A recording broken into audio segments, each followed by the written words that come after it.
back to Birmingham Fan TV. Today is your Preston preview, but before we get into this video, guys, I would just like to say a massive thank you to every single one of you out there that has subscribed to the channel, whether you're Blues, whether you're somebody else that enjoys the content on the channel. I know there is a few of you from different various championship clubs that watch the channel. Thank you so much, guys.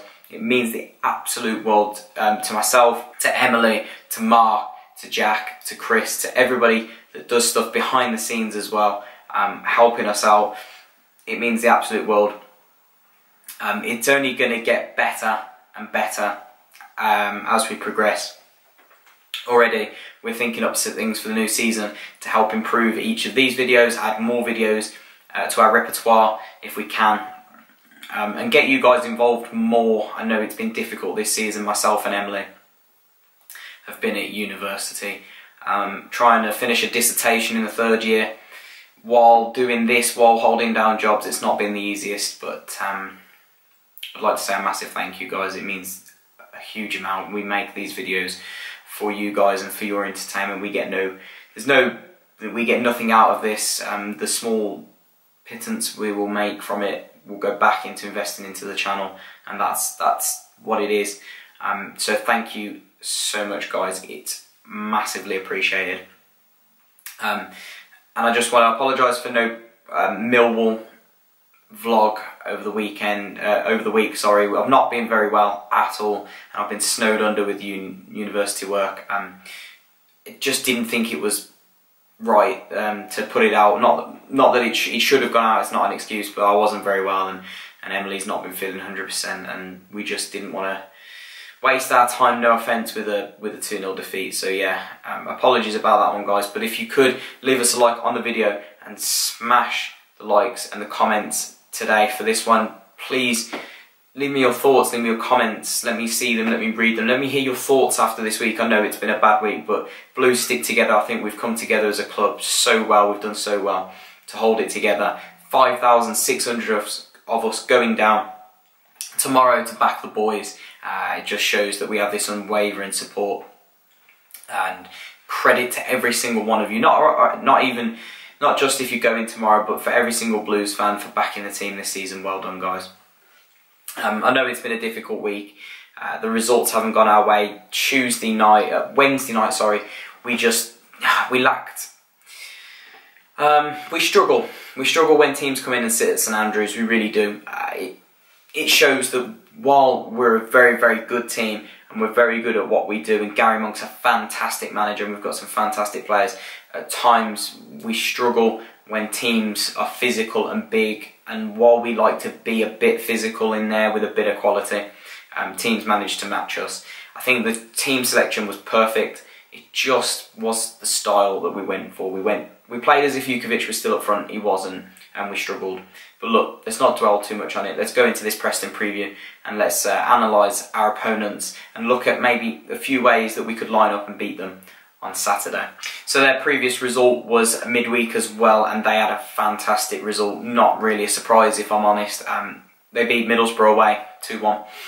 And while you might be thinking, well, Middlesbrough are a fantastic team, what do you mean it's not a surprise to go away from home and win? They're pulling up trees. They always seem to do it in the back end of the season. It's really weird. They are a good team, and one that I was surprised we beat 3-0 earlier in the season, and they are showing now that they have quality, and while Alex Neil's managing to put his philosophy and his stamp on this team, it's now starting to show on the pitch. They lined up with a 3-5-2, 5-3-2 system. I think they did that to match Middlesbrough and Middlesbrough's attacking fullbacks of Friend and Howson.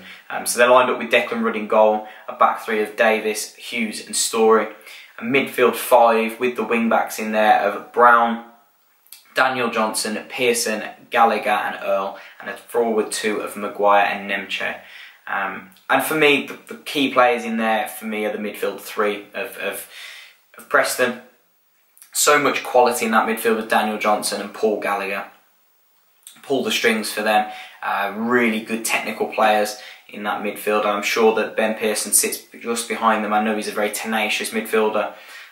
Picks up plenty of bookings, but he's very good at what he does. He breaks up play, and he's very good at distributing the ball out as well and getting things going for Preston, and chips in with the odd goal. So for me, if they're going, I doubt they'll line up with a midfield three at the weekend. But if we are to overcome Preston at the weekend, it's going to be a battle that we need to win in that midfield. We need to be better and more. We need to show more quality than them in midfield. And Nemche and Maguire up front are two decent players who possess pace and physicality, while the fullbacks are very good in Brown and Earl. So yeah, I think we've got a lot to contest with Preston, as well as it being a really difficult place to go. So I suspect they'll go back to their standard 4-1-4-1, where they sit Pearson in front of the back line and play the four attackers forward. So I couldn't exactly tell you who they plan to bring in. But let's have a look at the Blues team anyway, and what I think we're going to go with this weekend. So for me, this weekend, if I'm honest, the Blues should look at lining up with the team as follows. As you can see, Lee Camp in goal. There's going to be no change in goal there whatsoever until potentially a replacement is brought in the summer. A back four of Harding. You've got Dean, Morrison and Pedersen across the back four. A little bit disappointed with the full-backs the other night. I think they were caught out on the counter-attack twice with the goals, and then in the second half showed a lack of adventure going forward, a lack of drive. I think they were told to sit back and not attack, as they did so much in the first half where we were caught out, which comes as a surprise to me, because while you're 2-0 down, there's no point in sitting back. We might as well go for it. So you've got Harding and Pedersen there, who are going to be key, I think, if they can have a good game up and down and stop the tide from coming in for Preston, while showing a little bit more quality than they have done in recent games going forward on the ball technically. We have a chance here. I go back with Hotter on that right hand side, and Magoma out wide on that left. I think if Hotter's on his game, he's unplayable. It's just away from home. Does it suit him? Does it not? We saw it at QPR where it suited him down to the ground. First half he was unplayable. And then second half, obviously, when we need to shut up shop, we need to bring Davis, Kieftenbeld on. That's where it's his time to come off and we change it a bit. For me, I think the biggest argument is in the midfield two here. I would change it up personally again. I know Kieftenbeld's on the brink of a suspension, if not already, I'm not sure. But I would go with Gary and Craig in midfield. I think Gary had quite a poor game on his standards Wednesday night. Couldn't keep the ball very well. His passing range was way off, kept giving the ball away. And he couldn't get any rhythm to his game and dictate the tempo as he usually does. If he doesn't play, we don't play. And that's simple. So obviously Gary is a mainstay in this team. I'll partner him with big brother Craig in there.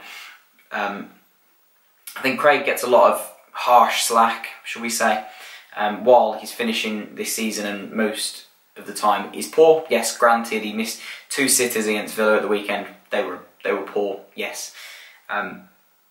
If we're looking to beat Preston, we need to be able to keep the ball. We need to be able to make those passes and make sure that we're not giving the ball away cheaply and conceding possession. We can keep the ball at times and sort of slow the game down to our tempo. Craig's the best at doing that, I think. He's way better than Kieftenbeld and Davis at that. So we need to put Craig in there. And I think it's good as well for a bit of versatility as well if we need him to sit a bit deeper. And obviously the forward two of Jukovic and Adams up top. I think that we missed him on Wednesday night in Jukovic. Yes, I think it was right to rest him, but evidently we're a completely different team without him. He's the key to us winning games. He's the key to us creating things. He's a key to a lot of what we do. So obviously him and Adams up top. And I think the good thing about this system, if he does go with it and the personnel that's in it, we can switch it up. We can go with Hotter in behind the forward two, and play this sort of diamond shape and sit Craig in front of the back four and play Gary, Magoma and Hotter. I think that's the good thing about having Hotter in there, is his versatility as well. While he can play on the right if we want to sit with a flat 4-4-2.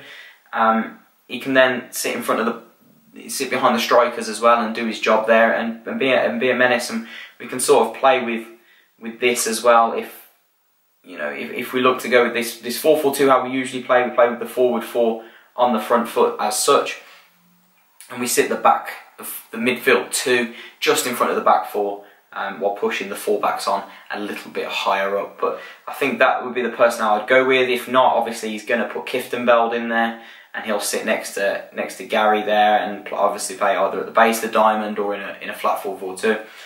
So it remains to be seen. I can't see him, Rabti and Mahoney keeping their places this weekend. I think he'll go to his tried and trusted personnel and system, which obviously debates whether Kiftembeld is going to be in, but if I'm honest, I think we need Craig in there. Give him his shot. Obviously, if he doesn't perform, he's back out and Kiftembeld's back in, but I think Craig would be an interesting selection for this one. Score prediction, it's going to be a tough one. If we get anything from the game, it's a positive. Preston on a mad run again, very, very good team.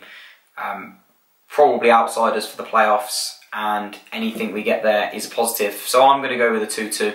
I think we've always got goals in us usually. The last couple of games have been a massive surprise.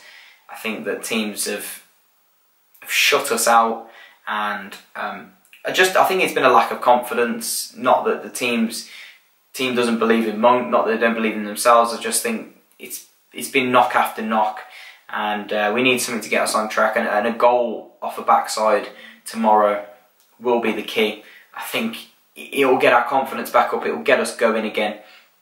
And I'm hoping, Jukovic can get one off his backside because he needs a goal soon. So I'm going with the 2-2, but obviously it's going to be a tough one. If we get anything, I'll take it. But guys, thank you so much for joining in. I'm glad you're enjoying everything that you're getting on the channel. Leave us a like, leave us a comment, and don't forget to subscribe if you haven't already, guys. But we'll see you at Preston for the vlog and the match review, and we'll see you after the international break then for our West Brom preview and podcasts. Keep right on.